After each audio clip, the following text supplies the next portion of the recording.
Jeremias Kabanata 32. Si Jeremias ay bumili ng bukid sa Anatot. Nagpahayag si Yahweh kay Jeremias noong ika-10 taon ng paghahari sa Juda ni Zedekias, at ika-18 taon naman ni Nebuchadnezzar ng Babylonia. Nang panahong iyon, na sinasalakay ng hukbo ng hari ng Babylonia ang Jerusalem, si Propeta Jeremias na may mahigpit na binabantayan sa bilangguan ng palasyo. Ipinabilanggo siya ni Haring Zedekias dahil sa kanyang patuloy na pagpapahayag at pagsasabing, ito ang ipinapasabi ni Yahweh, ipapasakop ko ang lungsod na ito sa hari ng Babylonia.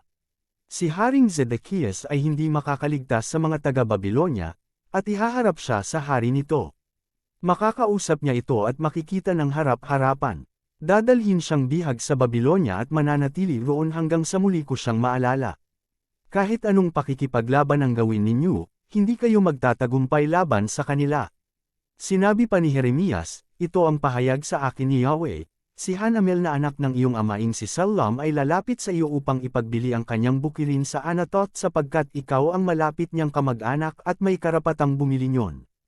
Gaya nga ng sinabi ni Yahweh, si Hanamel ay pumunta sa akin at sinabi, bilhin mo na ang bukid ko sa Anatot, sa lupain ng Benjamin. Ikaw ang may karapatang bumili niyon bilang pinakamalapit kong kamag-anak. Naalala ko ang sinabi ni Yahweh, kaya binili ko ang bukid ng pinsan kong si Hanamel, sa halagang 17 pirasong pilak. Nilagdaan ko ang kasulatan ng pagkabili at tinatakan, tumawag siya ng mga saksi, at tinimbang sa harapan nila ang salaping kabayaran. Pagkatapos, kinuha ko ang kasulatan ng pagkabili, na tinatakan, at isang kopy ang nakabukas, at aking ibinigay kay Berit na anak ni Nerias at apo ni Masias. Ito'y nasaksihan ni Hanamel, ng mga saksing lumagda sa kasulatan ng pagkabili, at ng mga Judeong nasa himpilan ng mga bantay.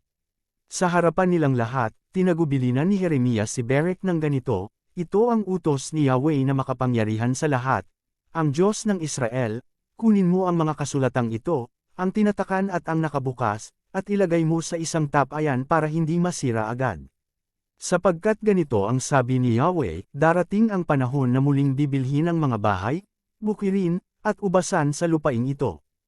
Ang panalangin ni Jeremias, nang maibigay na kay Berek ang kasulatan ng pagkakabili, si Jeremias ay nanalangin, Panginoong Yahweh, nilikha mo ang langit at ang lupa sa pamamagitan ng iyong kapangyarihan. Walang bagay na mahirap para sa iyo. Nagpamalas ka ng kagandahang loob sa libo-libo ngunit pinaparusahan mo ang mga anak dahil sa kasalanan ng mga magulang. O dakila at makapangyarihang Diyos na ang pangalay Yahweh na makapangyarihan sa lahat, dakila ang iyong mga panukala at kahanga-hanga ang iyong mga gawa. Nakikita mo ang ginagawa ng lahat ng tao, at ginagantihan ang bawat isa ayon sa kanyang pamumuhay at gawa. Gumawa ka ng mga tanda at kababalaghan sa Ehipto, at hanggang ngayon patuloy kang gumagawa ng mga kababalaghan sa Israel at sa ibang mga bansa, kaya kilala na ngayon ang iyong pangalan sa lahat ng dako. Inilabas mo sa Ehipto ang iyong bayang Israel, kasabay ng mga tanda at kababalaghan, ikaw ang umakay sa kanila, sa pamamagitan ng iyong lakas at taglay na kapangyarihan. Ibinigay mo sa kanila ang lupaing ito na mayaman at sagana sa lahat ng bagay, gaya ng ipinangako mo sa kanilang mga ninuno, pinasok nila ito at sinakop. Ngunit hindi nila sinunod ang iyong utos o namuhay man ayon sa iyong kautusan. Hindi nila tinupad ang alinman sa mga utos, kaya nga ipinadala mo sa kanila ang lahat ng kapahamakang gaya nito.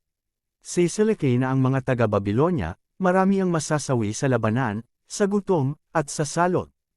Ang lungsod ay mahuhulog sa kamay ng kaaway. Matutupad na ang lahat ng iyong sinabi. Ngunit ikaw ang nag-utos sa akin. Panginoong Yahweh, nabilhin ko sa harapan ng mga saksi ang bukirin, bagaman ang lungsod na ito ay naibigay na sa mga taga-Babylonia. At sinabi ni Yahweh kay Jeremias, ako si Yahweh, ang Diyos ng lahat ng tao, walang bagay na mahirap para sa akin. Kaya nga, tandaan mo ang sinasabi ko, ibibigay ko sa mga sundalo ni Haring Nebuchadnezzar ng Babylonia ang lungsod na ito. Ito'y papasukin ng hukbo niya at susunugan, kasamang matutupok ang mga bahay ng mga taong kinapopootan ko.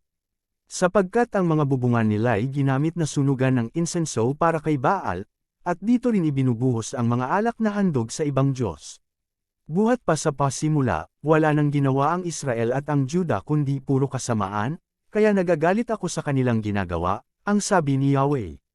Mula nang itayo ang lungsod na ito, lagi na lamang nila akong ginagalit, kaya wawasakin ko na ito. Suklam na ako sa likong gawain ng mga taga-Israel at Juda, ng kanilang mga hari, mga pinuno, mga pari, mga propeta, at lahat ng naninirahan dito. Ako'y tinalikuran nila, bagamat patuloy ko silang tinuruan, ayaw nilang makinig o tumanggap man ng payo. Inilagay pa nila ang kanilang mga kasuklam-suklam na Diyos-Diyosan sa aking